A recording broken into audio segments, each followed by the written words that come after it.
தலைவி அம்மா இருவரும் தலைவர்களை வணங்கி இங்கே சிறப்பாக எழுச்சியாக இந்த எழுச்சி பயணம் எழுச்சியோடு இந்த மக்களை பார்க்கின்ற பொழுது நன்னில சட்டமன்ற தொகுதி வெற்றி பெற்று விட்டது. இந்த மக்களை பார்க்கின்ற பொழுது ஆரவார மகிழ்ச்சி பார்க்கின்ற பொழுது நன்னில சட்டமன்ற தொகுதி தேர்தல் முடிஞ்சு வெற்றி விழா காண்பது போல் காட்சியளிக்கிறது. அருமை சகோதரர், இந்த நிகழ்ச்சிக்கு தலைமை தாங்கி இருக்கின்ற மாவட்ட கழக செயலாளர், மரியாதைக்குரிய கழக அமைப்பு செயலாளர், முன்னாள் அமைச்சர் அருமை சகோதரர் திரு காமராஜ் எம்எல்ஏ அவர்களே,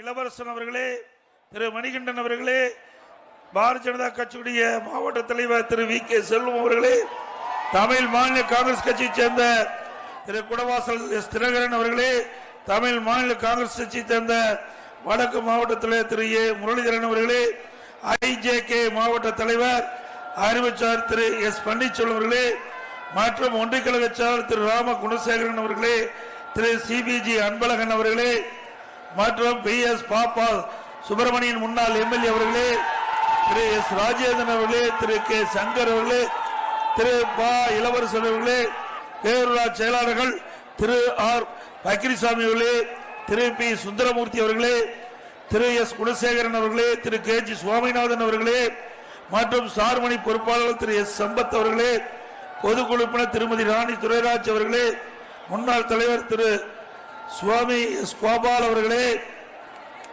திருமதி கிளாரா செந்தில் அவர்களே, மாஸ்டர் ஜெயபால் அவர்களே, திரு டி ராஜேந்திரன் அவர்களே, திரு செல் சரவணன் அவர்களே, இந்த சிறப்பான நிகழ்ச்சியை கலந்து கொண்டு சிறப்பித்துக் கொண்டிருக்கின்ற அனைத்து இந்திய அண்ணா திராவிட முன்னேற்ற கழகத்திலே பொறுப்புகளை வைக்கின்ற அனைத்து வட்ட நிர்வாகிகளே,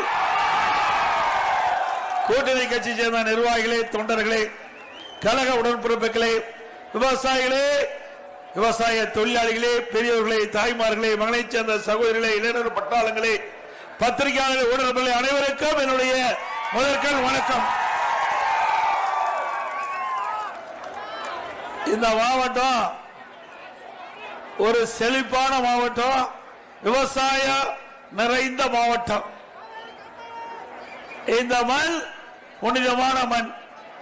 ஏன்னா இங்க இருக்கின்ற விவசாயிகள் இரவென்றும் பகலென்றும் வெயிலையும் மகளையும் பொருட்படுத்தாம கஷ்டப்பட்டு உழைத்து உணவை உற்பத்தி செய்கின்ற விவசாய நிறைந்த மாவட்டம். எது வேணாலும் இல்லாம இருக்கலாம், ஆனா உணவு இல்லாம இருக்கவே முடியாது.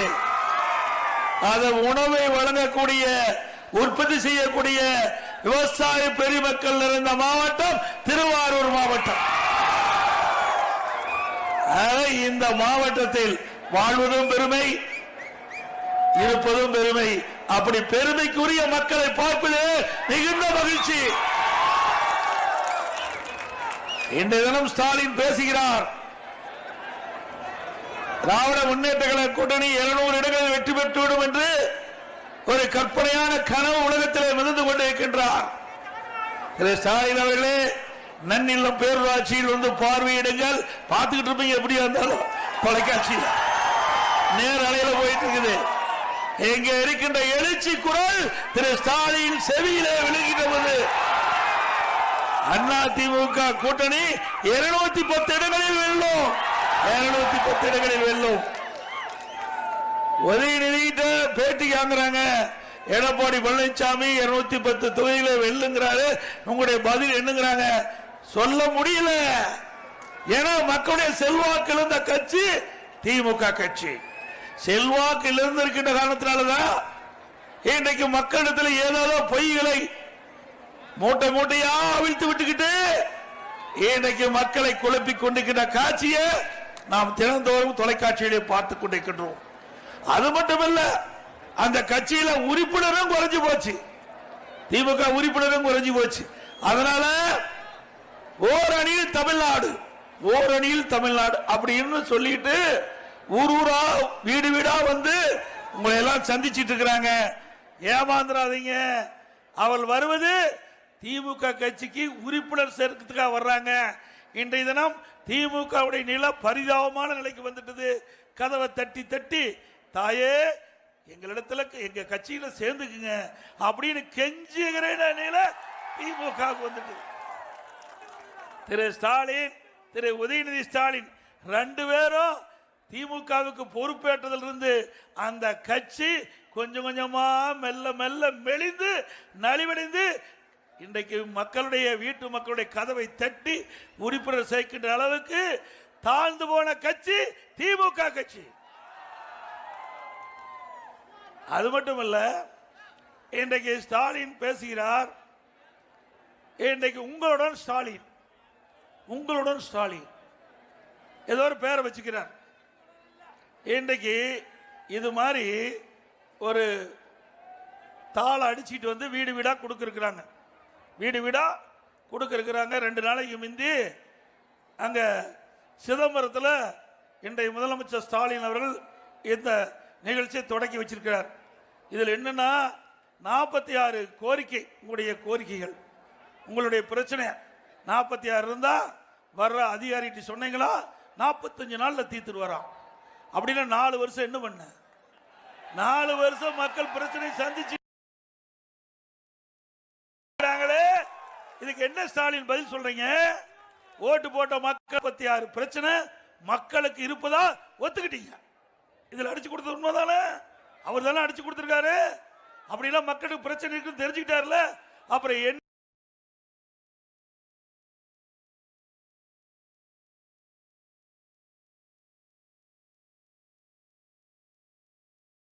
நல்லாட்சி செய்யறீங்க? எங்க பார்த்தாலும் சொல்றாரு ஸ்டாலின் பிரச்சனை இல்லாத இருந்தா ஒரு சிறப்பான ஆட்சி. அங்க பிரச்சனை இருந்தா அது சிறப்பான ஆட்சியா? மோசமான ஆட்சி தானே? சொல்லுங்க, மோசமான ஆட்சி தானே? அது மட்டும் இல்ல, ரைட். இதுக்கு முந்தி இவர் எதிர்கட்சி தலைவராக இருந்தார். அப்ப நாங்கெல்லாம் முதலமைச்சராக இருந்தோம். அருமைச்சவர் காமராஜர் அவர்கள் அமைச்சராக இருந்தாரு. அப்போ வீடு வீடா ஊர் ஊரா போனார். அங்க போய் அப்படியே ஊர் மக்களை எல்லாம் அழைச்சார். மக்கள் என்ன நினைச்சாங்க? பரவாயில்லையே, திரு கருணாநிதியுடைய மகன் திரு ஸ்டாலின் நம்ம கிராமத்துக்கு வந்திருக்காரு, நம்முடைய குறைகள்லாம் தீர்த்துருவாருன்னு சொல்றாரு. கூட்டத்தில் கலந்துக்கலான்னு ஆர்வத்தோட பெண்கள் ஆண்கள் எல்லாம் அந்த முன்னாண்ட போட்டுக்கிற பெட்ஷீட்ல அமர்ந்துக்கிட்டாங்க.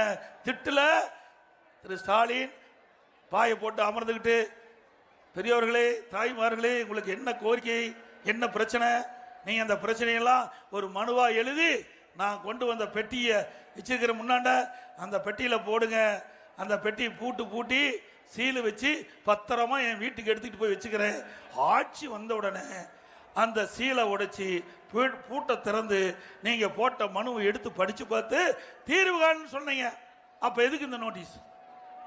ஏற்கனவே மக்களுடைய பிரச்சனைகள்லாம் மனுவா எழுதி கொடுத்துட்டாங்கல்ல. எப்படி மக்களை ஏமாற்றுறாங்கன்னு பாருங்க.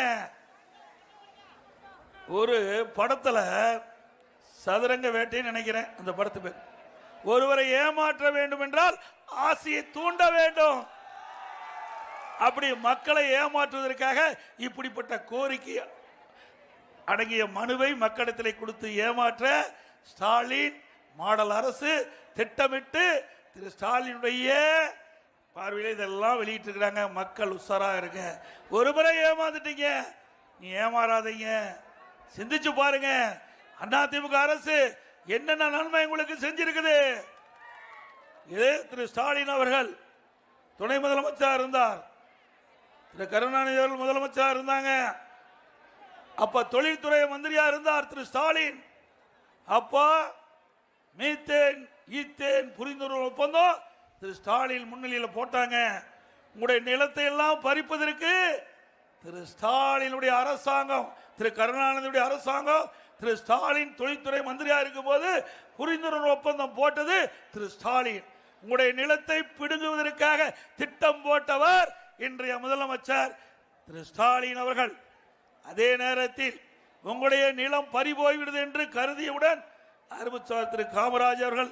டெல்டா மாவட்டத்தில் இருக்கின்ற எம்எல்ஏக்கள், எம்எல்ஏ அமைச்சரெல்லாம் விவசாயிகள் கோரிக்கை அளித்த மனுவை என்னிடத்திலே கொடுத்து, இந்த பூமி பொன் விளைகின்ற பூமி, நெற்களஞ்சியம் டெல்டா மாவட்டம், எங்களுக்கு இதுதான் வாழ்க்கை, இப்படிப்பட்ட மண்ணை விட்டுட்டு இங்கே செல்ல முடியும். ஆகவே இங்கே ஹைட்ரோ கார்பன், மீத்தேன் போன்ற தொழிற்சாலையில் வருவதற்கு இன்றைக்கு எங்களுடைய நிலத்தை எடுக்க இருக்கின்றார்கள். அதை தடுத்து நிறுத்த வேண்டும் என்ற இடத்திலே கோரிக்கை வைத்தார்கள். அந்த கோரிக்கையை ஏற்று மத்திய அரசோடு பேசி விவசாயிகளுக்கு நன்மை செய்யக்கூடிய அற்புதமான திட்டம், பாதுகாக்கப்பட்ட வேளாண் மண்டலத்தை கொடுத்தோம். உங்களுடைய பூமி பாதுகாக்கப்பட்டது. நீ எந்த கொம்பனாலும் உங்களுடைய நிலத்தை தொட்டு கூட பார்க்க முடியாது. விவசாயிகள் வயிற்றில் பால் வார்த்த அரசாங்கம் அதிமுக அரசாங்கம். நிலத்தை பிடுங்கியது திமுக அரசாங்கம், நிலத்தை பாதுகாத்தது அதிமுக அரசாங்கம். ஒவ்வொருவரும் நினைத்து பார்க்க வேண்டும். தயவு செய்து அல்லூர் விவசாய பெருடி மக்களே, விவசாய தொழிலாளிகளே, உங்களுடைய பூமியை காத்த அரசாங்கத்திற்கு, கட்சிக்கு, அதிமுக கட்சிக்கு எப்பொழுதும் நீங்கள் துணை நிற்க வேண்டும் என்று இருகர கூப்பி வேண்டி கேட்டுக்கொள்கிறேன். நானும் ஒரு விவசாயி, உங்களோடு நானும் உங்களுக்கு துணை நிற்பேன். விவசாயிகள் எப்பொழுதெல்லாம் பாதிக்கப்படுகிறார்களோ அப்பொழுதெல்லாம் நேசக்கரம் நீட்டுகின்ற ஒரே அரசாங்கம் அதிமுக அரசாங்கம். உடுக்கை இழந்தவன் கை போலே அங்கே இடுக்கன் களைவுதான் நட்பு. நம்ம இடுப்புல கட்டிருக்கிற வேஷ்டி அழிகின்ற பொழுது தானா போய் கை சரி செய்யும். அதை போல விவசாயிகள் துன்பம் படுகின்ற பொழுது அதிமுக அரசு உங்களுக்கு துணை நின்றது. இன்றைக்கு டெல்டா மாவட்டம் கடந்த 3 ஆண்டு காலமா அந்த குறு பயிருக்கு இன்றைக்கு பயிர் காப்பீட்டு திட்டத்தில் இடம்பெறல. 2 ஆண்டுக்கு முந்தி இன்றைய முதலமைச்சர் திரு ஸ்டாலின் அவர்கள் மேட்டூருக்கு வந்து பகிரங்கமா பேசினார், வீரவசனம் பேசினார். நானும் டெல்டா காரன் அப்படின்னு வீரவசனம் பேசி தண்ணி திறந்து விட்டார் மேட்டூர்ல. இங்க தண்ணி வந்து சேர்ந்தது. விவசாயிகள் ஆகா, முதலமைச்சர் ஸ்டாலினை நேரடியாக போய் குறுவை சாகுபடி பயிருக்கு தண்ணி திறந்து விட்டுட்டார் அப்படின்னு குறுவை சாகுபடி செஞ்சாங்க. பயிர் காப்பீட்டு திட்டத்தில் விவசாயிகளை சேர்க்கல திரு ஸ்டாலின். கடைசியில் விளைகின்ற பொழுது தண்ணி இல்லை, மேட்டூர் அணை வறண்டு போச்சு. அறுவடை செய்கின்ற அந்த பருவத்தில் தண்ணி இல்லாம குறுவை சாகுபடி பயிர்கள் காய்ந்து தீஞ்சு பெரும் நஷ்டத்துக்கு ஆளானார்கள் விவசாயிகள். இதுதான் ஸ்டாலின் மாடல் அரசாங்கம். இதே அனைத்து இந்திய அண்ணா திராவிட முன்னேற்ற கழகம் இருக்கின்ற பொழுது பயிர் காப்பீட்டு திட்டத்தில் விவசாயிகளை இணைத்து விவசாயிகள் எப்பொழுதெல்லாம் இயற்கை சீற்றத்தின் மூலமாக பாதிக்கப்படுகிறார்களோ அப்பொழுதெல்லாம் விவசாயிகளுக்கு இழப்பீட்டு தொகையை கொடுத்த ஒரே அரசாங்கம் அதிமுக. இந்தியாவிலேயே அனைத்து இந்திய அண்ணா திராவிட முன்னேற்ற கழக அரசு, அம்மா அரசு தான் சுமார் 12,000 கோடி பயிர் காப்பீட்டு திட்டத்தின் மூலமாக இழப்பீட்டை பெற்று தந்த இந்தியாவிலே முதல் அரசாங்கம் அதிமுக அரசாங்கம். விவசாயிகளை வஞ்சிக்கின்ற அரசு திமுக அரசு, விவசாயிகளை வாழ வைக்கின்ற அரசு அதிமுக அரசு. அது மட்டுமா, 50 ஆண்டு காலம் காவிரி நதிநீர் பிரச்சனை தீர்க்க முடியல, சட்ட போராட்டம் நடத்தி அனைத்து இந்திய அண்ணா திராவிட முன்னேற்ற கழக அரசு இருக்கின்ற பொழுதுதான் காவிரி நதிநீர் பிரச்சனைக்கு உச்ச நீதிமன்றத்தின் மூலமாக தீர்ப்பை பெற்று தந்த அரசாங்கம் அதிமுக அரசாங்கம். இப்படி நிறைய திட்டங்களை கொண்டாந்தோம். அது மட்டுமல்ல, இன்றைய தினம் இங்க பருத்தி அதிகமாக விளையுது. இந்த பருத்திக்கு நியாயமான விலை ஒழுங்குமுறை விற்பனை கூட்டத்தில் கிடைக்கல. அதுக்கு என்ன காரணம்? இந்த பகுதியில் இருக்கிற சில வியாபாரிகள் இங்க சிண்டிகேட் போட்டு அவர்களே கொள்முதல் செஞ்சுக்கிறாங்க. அப்போ உண்மையா பயிரிடுகின்ற விவசாயிகளுக்கு ஒழுங்குமுறை விற்பனை கூட்டத்தில் தகுந்த விலை கிடைக்கல. என்னுடைய கவனத்துக்கு கொண்டு வந்த அருமை சகோதரர் காமராஜ் அவர்கள் தலைமையில் ஒரு பெரிய ஆர்ப்பாட்டத்தில் நடத்தணும். இப்போ IAS அதிகாரிகள் முன்னிலையில் இன்றைக்கு வெளியூர் இருக்கின்ற வியாபாரிகளாக வந்து இந்த ஒழுங்குமுறை விற்பனை கூட்டத்தில் ஏலத்தில் கலந்து இன்றைக்கு 52 ரூபாய் ஒரு கிலோ, 52 ரூபாய்க்கு வித்த பஞ்சு இன்றைக்கு 74 ரூபாய்க்கு ஒரு கிலோ பஞ்சு விற்குது. இப்படி விவசாயியுடைய குறைகளை பார்த்து பார்த்து தீர்த்த அரசாங்கம் அதிமுக அரசாங்கம். அதிமுக கட்சி இன்னைக்கு அதிமுக கட்சி இருக்குங்காட்டிதான் இந்த பருத்தி விலை உயர்ந்து கிடைக்குது. வேற எந்த கட்சி இந்த குரல் கொடுக்குது? இங்க கம்யூனிஸ்ட் கட்சி இருக்குது, ஜால்ரா போட்டுட்டு இருக்காரு இந்த மாவட்டத்தில் ஒருத்தர். வெக்கமா இருக்குது. ஏங்க திமுக செய்யற தப்புக்கெல்லாம் இன்றைக்கு கம்யூனிஸ்ட் கட்சிகள் உடந்தையா இருக்குது. கம்யூனிஸ்ட் கட்சினா அதுக்குன்னு ஒரு தனித்தன்மை இருந்தது. அங்கே மக்கள் பாதிக்கப்பட்டா உடனே கொடி பிடித்து போராடக்கூடிய கம்யூனிஸ்ட் இயக்கங்கள் இன்றைக்கு திமுகவுக்கு அடிமை சாசனம் எழுதி கொடுத்து விட்டது. நான் சொல்லக்கூடாது, சொல்ல வைக்கிறார் இங்க இருக்கிற கம்யூனிஸ்ட் தலைவர். இன்னைக்கு என்னைக்கு கை நீட்டி திராவிட முன்னேற்ற பணம் வாங்கினீங்களோ அன்னைக்கே முடிஞ்சு போச்சு கட்சி. நீ மறைக்க முடியாது, நீங்க மறைச்சு பேச முடியாது. ஏன்னா திராவிட முன்னேற்ற கட்சியே வெளிப்படுத்தி விட்டது. கம்யூனிஸ்ட் கட்சிக்கு இவ்வளவு ரூபா பணம் கொடுத்துன்னு வெளிப்படுத்தி விட்டது. பணத்தை வாங்கிய காரணத்தினால் இன்னைக்கு மௌனம் சாதிக்கிறீங்க. மக்களுடைய பிரச்சனை கூட இன்றைக்கு வெட்ட வெளிச்சத்தில் கொண்டு வர மாட்டேங்கிறீங்க. நீங்க எப்படி உங்களை நம்புவாங்க? இந்த பகுதியில் கம்யூனிஸ்ட் கட்சி அதிகம். சிந்திச்சு பாருங்க. கம்யூனிஸ்ட் கட்சி சேர்ந்த உறுப்பினர்கள் அனைத்து இந்திய அண்ணா திராவிட முன்னேற்றங்கள் தான் திமுகவை எதிர்த்து போராடிட்டு இருக்குது. இன்றைக்கு பஞ்சு விலை கிடைக்கல, உடனே அண்ணா திமுக தான் அதுக்கு போராட்டம் நடத்தி விடிவு காலம் பிறந்தது. இன்னைக்கு நெல் உற்பத்தி செய்கிற விவசாயிகளுக்கு நீங்களா உதவி செய்யறீங்களா? கிடையாது. இன்னைக்கு பிரச்சனை தண்ணி வரல, கடைக்கோட்டில் இருக்கிற விவசாயிகளுக்கு தண்ணி வரலன்னு இன்னைக்கு காலையில் இன்னைக்கு விவசாயிகள் மீட்டிங் நடக்கும்போது சொன்னாங்க. அதுக்கு ஏதாவது போராட்டம் நடத்துறீங்களா? போராட்டம் நடத்தினா சீட்டை குறைச்சிருவாங்க. போராட்டம் நடத்தினா அடுத்த ஆண்டுகிட்ட சட்டமன்ற தேர்தலில் சீட்டை குறைச்சிருவாங்க. என்ன கம்யூனிஸ்ட் கட்சி? தயவு செய்து எண்ணி பாருங்க. குறை சொல்வதாக எண்ணி விடாதீர்கள். இருக்கின்ற யதார்த்தமான நிலையை சொல்லுகின்றேன். கம்யூனிஸ்ட் பேர் இயக்கம் ஒரு வரலாறு படைத்த இயக்கம். அது மாசுபட்டு விடக்கூடாது என்ற ஒரு நல்ல நோக்கத்தோடு சொல்கிறேன். நாங்கள் உங்களை குறை சொல்லி நாங்கள் கட்சி வளர்ப்பது கிடையாது. ஆனால் இவ்வளவு பெரிய கட்சி, மக்களுக்காக உழைத்துக் கொண்டிருந்த கட்சி, மக்களுடைய பிரச்சனையை அரசுடைய கவனத்துக்கு எடுத்து சென்றிருந்த கட்சி இன்றைக்கு தேய்ந்து கொண்டிருக்கின்றது. இன்றைக்கு திராவிட முன்னேற்ற கழக கூட்டணியில் அங்க வைத்த ஒரே காரணத்திற்காக திமுகவுக்கு அடிமை சாசனம் எழுதி கொடுத்து விட்டீர்களே, அதுதான் வேதனை அளிக்கிறது என்பதை நேரத்தில் சுட்டிக்காட்டி, மக்கள் பிரச்சனை வந்தால் குரல் கொடுக்க வேண்டும். அதுக்கு தான் கட்சி வச்சிருக்கிறோம். ஆக இப்படி அனைத்து இந்திய அண்ணா திராவிட முன்னேற்ற கழகத்தை பொறுத்த வரைக்கும் அது மத்தியிலும் சரி மாநிலத்திலும் சரி மக்களுக்கு பிரச்சனை ஏற்பட்டால் தமிழகத்திலே குரல் கொடுக்கின்ற ஒரே இயக்கம் அதிமுக இயக்கம். அதே போல இன்றைக்கு நீரை சேமிக்க வேண்டும். நீர் மேலாண்மை திட்டம்.